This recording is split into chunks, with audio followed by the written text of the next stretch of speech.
Good morning, dear students. Welcome to your English class. I'm your English teacher, Vikas Patnaik. So today we will learn English grammar. So today's chapter is nouns, which you can find in your book, page number 17, and we will continue up to page number 18. So let's start today's lesson. You all have already learned a lot about nouns before in the past classes. Okay. So we will just revise that and learn some new things about noun, how to make abstract nouns from common noun, from proper noun, and material noun and collective nouns. So these new things we will learn in this class. So before that we will start with the definition of noun. Noun के definition से noun किसे बोला जाता है, क्या होता है ये noun, इसके बारे में पहले जानेंगे, फिर स्टार्ट करेंगे. So here you can see in a book, noun is a naming word. आप लोगों को पता है जब क्लास 2-3 से आप लोग पढ़ के आ रहे हो. ओके, नाउन क्या है? A noun is a naming word. ठीक है, इट कैन नेम एनीथिंग. ये कुछ भी, किसी भी चीज को नाम दे सकता है. कोई भी किसी भी चीज का नाम हो उसे हम एक नाउन बोलेंगे. अ पर्सन, एक पर्सन हो सकता है. एन एनिमल हो सकता है. अ प्लेस हो सकता है, जैसे कि पर्सन का नाम suppose Rahul is a name. An animal tiger is a name. Dog is a name. Then place का अगर भुवनेश्वर, पुरी, ठीक है, न्यू दिल्ली, महाराष्ट्र, प्लेस का भी नाम हो सकता है. थिंग, कोई भी चीज हो, पेन, पेपर, देन टेबल, ये सब हो सकता है. देन क्वालिटी, किसी का क्वालिटी, जैसे कि आप एक अच्छे सपोज सिंगर हो, ठीक है, singing is a quality of yours, वो भी हो सकता है. सो फीलिंग, क्या आप फील कर रहे हो, जैसे कि फीलिंग में आ जाता है हंसना, रोना, ये सब आ जाता है. ठीक है, crying, laughing and etcetera. An idea and so on, एक आइडिया भी हो सकता है, कुछ भी हो सकता है. सो यहाँ पे हम देख सकते हैं, Avinash is the name of a person, city name of a place, elephant name of an animal, sorry mammal, then a table name of a thing, honesty is a quality of a person. Okay, so ये हो गया noun. The definition of noun is a naming word. You can name anything, a person, an animal, a place, thing, quality, feeling or an idea and so on. ठीक है, उसका example भी हमें मिल गया. तो अभी हम पता करेंगे कि डिफरेंट टाइप के नाउन्स, कितने टाइप के नाउन्स होते हैं, क्लासिफाई करेंगे हम नाउन्स को. So kinds of nouns. There are 5 kinds of nouns. Normally हम 5 तरीके के nouns यूज करते हैं. Number 1 proper noun. Then आता है common noun. ये सब के बारे में आपको पता है ऑलरेडी. Then आता है collective noun. Then आता है material noun. Then आता है abstract noun. ठीक है, तो अभी इसको थोड़ा और डिटेल में जानेंगे कि ये प्रॉपर नाउन होता क्या है, common noun, collective noun, material noun and abstract noun, ये सारे होते क्या है. ठीक है, स्टार्ट करते हैं प्रॉपर नाउन से. So proper noun is the name of a particular person, place और thing. Particular person, my name is Vikas, so it's a particular thing. बहुत सारे आदमी हैं, अगर कोई मेरे नाम लेके पुकारता है तो मैं सुनूंगा. सो पर्टिकुलर पर्सन का नाम, जैसे आपका नाम कुछ भी हो सकता है, आपका नाम हो गया, या फिर कोई प्लेस का नाम हो गया. बहुत सारे places, there are many places in the world, but New Delhi is one of them, Maharashtra is one of them. So particular place, person, place और थिंग, कोई भी चीज का नाम हो गया, तो अगर पर्टिकुलरली हम ले रहे हैं तो वो हो जा रहा है एक प्रॉपर नाउन. उसका एक एग्जांपल लेते हैं. Shivani is our class monitor. ठीक है, अगर हम that girl is our class monitor बोलते हैं तो बहुत सारे गर्ल्स हैं वहां पे, लेकिन शिवानी बोल दिए तो प्रॉपरली शिवानी के बारे में हम बोल रहे हैं. सो इट्स अ प्रॉपर नाउन. तो यहाँ पे प्रॉपर नाउन कौन सा हो गया? So Shivani is the proper noun here. In this sentence, Shivani is the name of a particular person, hence it is a proper noun. So proper noun always begins with a capital letter. ये याद रखिएगा, हम अगर कहीं पे कुछ proper noun use कर रहे हैं तो वो एक नाम होगा. जैसे कि हमें पता है नाम का पहला लेटर हमें कैपिटल लेटर यूज करना पड़ता है. So a proper noun always begins with a capital letter.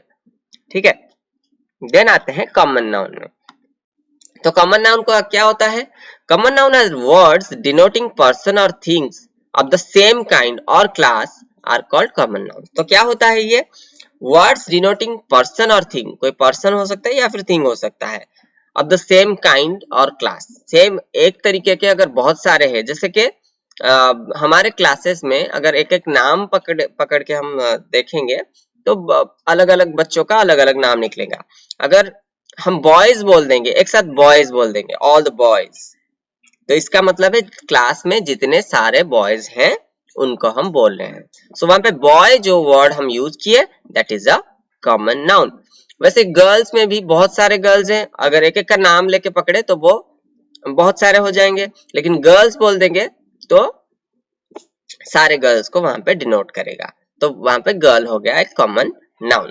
So the boys are playing in the park, यहाँ पे बॉयज है एक common noun. So in this sentence the word boys denotes a class that is a group of boys. इसका मतलब हम जो boys बोल दिए तो क्लास पार्क में जितने बॉयज खेल रहे हैं, तो बॉयज आर प्लेइंग मतलब जितने बॉयज खेल रहे हैं सबको डिनोट कर रहा है, ठीक है। So it is a common noun. Then आते हैं कलेक्टिव नाउन से, ठीक है। The word that denote a collection of persons or things regarded as a unit are known as collective noun. So यहाँ पे आप लोग कंफ्यूज मत होइएगा, जैसे कि हम कॉमन नाउन में बॉयज मतलब एक ग्रुप ऑफ बॉयज बोले, तो यहाँ पे भी ग्रुप को डिनोट करता है कलेक्टिव नाउन, लेकिन यहाँ पे क्या होता है, एक ऐसा ग्रुप जिसे एक सिंगल यूनिट के हिसाब से काउंट किया जाए। जैसे कि एक टीम, आप हमारे स्कूल का जो क्रिकेट टीम होगा सपोज, तो वो एक ही टीम गिना जाता है। तो ऐसे बहुत सारे स्कूलों का अलग अलग टीम्स आएंगे, जैसे इंडियन क्रिकेट टीम वो एक ही टीम है, ऑस्ट्रेलिया का एक ही टीम है, उसमें जो 11 पर्सन खेलते हैं उनको कोई काउंट नहीं करता, वो टीम का नाम है द इंडियन क्रिकेट टीम। तो उसी तरीके से ग्रुप ऑफ पीपल जो 11 आदमी वहां पे खेलते हैं उनको डिनोट करने के लिए हम टीम बोल के एक वर्ड यूज कर रहे हैं, तो वही टीम होता है क्या, वो टीम होता है कलेक्टिव नाउन। तो यहाँ पे कुछ एग्जांपल्स है, जैसे कि हमारे पास अगर बहुत सारे फ्लावर्स हैं, हम उसे क्या बोलेंगे, बुके ऑफ फ्लावर्स। या फिर हमारे पास बहुत सारे छोटे छोटे स्टिक्स हैं, उसे टोटल को मिला के हम एक ही वर्ड में बोल सकते हैं, बंच ऑफ स्टिक्स, ठीक है। तो bunch, army, gang, flock, crowd, ये सब को हम कलेक्टिव नाउन्स बोलेंगे, ठीक है। देन आता है मैटेरियल नाउन। ये क्या होता है? The word which denote a matter और substance of which things are made are material nouns, ठीक है। समझ में आया क्या है ये? The word which denote a matter of substance of which thing are made, एक चीज जिससे बना हो, सपोज टेबल कहाँ से किससे बनता है, वुड से बनता है, प्लास्टिक से बनता है, ठीक है, आयरन से बनता है। तो जो प्लास्टिक, वुड और आयरन जिससे बना है वो वाला टेबल, तो वो तीनों चीज हो गए, वो हो गए मैटेरियल नाउन। जैसे कि यहाँ पे एग्जांपल लिख सकते हैं, gold, silver, would, iron, cotton, plastic, oil, ये सारे हो गए मैटेरियल नाउन। उसके बाद आता है एब्स्ट्रैक्ट नाउन। एब्स्ट्रैक्ट नाउन क्या होता है? The names of things which can not be touched and can not be seen but can only be thought about or felt are known as abstract noun. Abstract noun क्या होता है? The names of things, ऐसे कुछ चीजों का नाम, which cannot be touched, जिसे हम छू नहीं सकते, and cannot be seen, जिसे हम देख भी नहीं सकते, but can only be thought about, उसके बारे में हम सोच सकते हैं, और felt, और फील कर सकते हैं, are known as abstract noun. तो पहले ही एक चीज माइंड में रखना है, नाउन मतलब नेमिंग वर्ड, ठीक है। उसके ये सारे तरीके, ये जो हम 5 तरीके के पढ़े यहाँ पे नाउन ये होता है।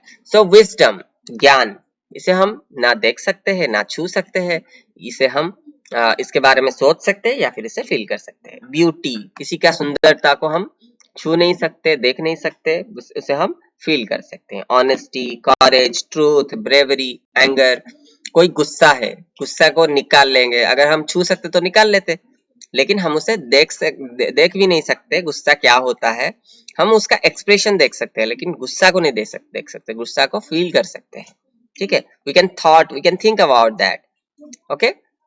सो these are different type of nouns. अभी हमें देखना है formation of abstract nouns. Abstract noun हम कैसे बनाएंगे आउट ऑफ कॉमन नाउन्स को यूज करके हम कैसे एब्स्ट्रैक्ट नाउन बनाते हैं। तो एब्स्ट्रैक्ट नाउन क्या हो गया, जिसको हम देख नहीं सकते, छू नहीं सकते, सिर्फ उसके बारे में सोच सकते हैं, उसे फील कर सकते हैं। तो स्लेव, ठीक है, स्लेव क्या होता है, स्लेव होता है जो दूसरों के लिए काम करते हैं, दूसरों की सेवा करते हैं, उसे स्लेव बोला जाता है। तो वो जो काम करते हैं उन्हें तो हम छू सकते हैं, देख सकते हैं, लेकिन वो जो काम करते हैं, स्लेवरी, उनका प्रोफेशन हो गया स्लेवरी। वो जो काम कर सकते हैं उसे हम ना देख सकते हैं। वो जो, जैसे कि समवन इज अ टीचर, आप उस पर्सन को, टीचर एज अ पर्सन आप देख सकते हो, छू सकते हो, लेकिन टीचर एज अ प्रोफेशन वो क्या करता है, पढ़ाता है, ये वो सब आप सोच सकते हो, फील कर सकते हो, लेकिन देख नहीं सकते। तो स्लेव से हो गया, स्लेव एक कॉमन नाउन है, लेकिन यहाँ पे एब्स्ट्रैक्ट नाउन हम कैसे बनाए, स्लेव से स्लेवरी हो गया एब्स्ट्रैक्ट नाउन। मदर से हो गया मदरहुड, ठीक है, मदर मतलब माँ, मदरहुड मतलब मातृत्व, ठीक है। देन चाइल्ड से चाइल्डहुड बच्चे, चाइल्ड मतलब बच्चा, और चाइल्डहुड मतलब बचपन। बचपन को हम ना देख सकते हैं, ना छू सकते हैं, सिर्फ फील कर सकते हैं या फिर सोच सकते हैं उसके बारे में। फूल से फॉली, तो इस तरीके से हम बना सकते हैं कॉमन नाउन से एब्स्ट्रैक्ट नाउन। एडजेक्टिव से कैसे बनाएंगे, वाइज से हुआ, वाइज मतलब ज्ञानी, विजडम मतलब ज्ञान, वाइज से विजडम। देन ब्रेव से ब्रेवरी, तो ये सारे एडजेक्टिव्स हैं, वाइज, ब्रेव, ये सब। He is a wise man, the girl is so brave, ठीक है, ब्रेव से ब्रेवरी, ब्यूटीफुल से ब्यूटी, लॉन्ग से लेंथ, ये सारे हो गए abstract nouns out of adjectives. Then verb से हम कैसे बनाए, डिवाइड एक वर्ब है, डिवाइड से हो गया डिवीजन, चूज से हो गया चॉइस, डिसाइड से हो गया डिसीजन, सी से हो गया साइट। ये आप लोगों को याद रखना है, ठीक है। देन हो गया by adding certain suffixes. Suffixes मतलब सुनिए, दो चीज है, प्रीफिक्स है एंड सफिक्स है। सफिक्स मतलब एक वर्ड के आगे हम अगर कुछ यूज कर रहे हैं, दैट इज सफिक्स, ठीक है। अगर पीछे कुछ यूज कर रहे हैं, दैट इज प्रीफिक्स। सो क्या क्या सफिक्स हम ऐड कर सकते हैं, शीप ऐड कर सकते हैं, एज ऐड कर सकते हैं, या फिर SEY, या फिर HOD, हुड, ION, ये सारे सफिक्स ऐड करके हम बना सकते हैं एब्स्ट्रैक्ट नाउन्स। तो देखे, फ्रेंड से हो गया फ्रेंडशिप, SHIP हम ऐड किए, शिप। मेंबर से मेंबरशिप, हार्ट से हार्डशिप, ओन से ownership. Then by adding suffix age, short से शॉर्टेज, कैरी से कैरियज, पिलग्रिम से पिलग्रिमेज, मैरी से मैरिज, वेस्ट से wastage. Then by adding suffix ACY, accurate से एक्यूरेसी, प्राइवेट से प्राइवेसी, चाइल्ड से चाइल्डहुड, यहाँ पे HOD ऐड हुआ, मैन से मैनहुड, बॉय से बॉयहुड, फॉल्स से फॉल्सहुड, एक्ट से एक्शन, इमेजिन से इमेजिनेशन, डिसीव से डिसेप्शन, रिसीव से रिसेप्शन, अट्रैक्ट से अट्रैक्शन, डोमिनेट से डोमिनेशन, एंड इनवाइट से इनविटेशन। तो आप लोगों को टास्क ये है कि ये जो जितने एब्स्ट्रैक्ट नाउन के यहाँ तक जहाँ तक हम पढ़े, इसको आप लोगों को कॉपी में लिखना है। मुझे मेरा नंबर मैं प्रोवाइड कर दूंगा, तो उसी नंबर पे सेंड कर देना है, लिख के बाद उसका एक फोटोग्राफ, ठीक है।